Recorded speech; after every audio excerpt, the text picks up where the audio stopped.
Hi there, what we're going to be looking at today is how to get around having your malware snaffled by antivirus. I'm going to show you a few examples and some live demonstrations of how you can use malware packers to modify or encrypt the contents of your malware so that actually they're not picked up by the major antivirus vendors.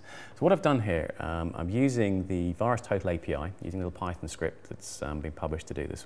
And I'm going to be uploading a series of files, malware types, and show you how easy it is to bypass them. So the first one I've got here is basically a Metasploit reverse shell. Really straightforward. It's been out for donkey's years. Everyone should know about it. So I'm going to connect to the VirusTotal API. Now this is quite a bit of output here, but I'm going to clean that up now. I've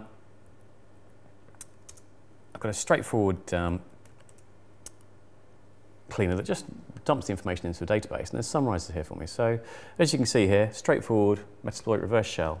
It's been picked up by 33 of the mainstream vendors, but 13 of them are missing it. It's a bit worrying, really. I mean, you'd expect them to be picking up a straightforward Metasploit reverse shell. It's not exactly complex stuff.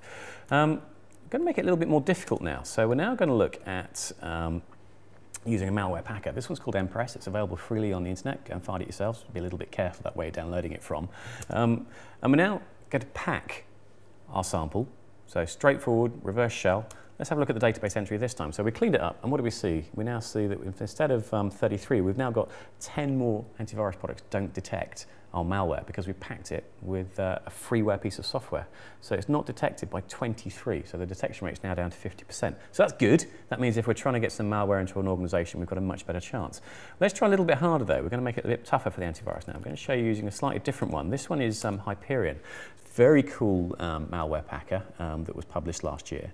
Now, if we go back to our database output, you now see that having packed it with Hyperion, our detection rate is now down to 19 out of the 46 antivirus vendors that are using basically registered with VirusTotal. So that's quite concerning. Let's go a little bit further though, make it even tougher. So now what we're going to do is use a product called Molebox. Now Molebox is a commercial packer. Typically it's used to protect game software from piracy, but it's also a really good packing engine.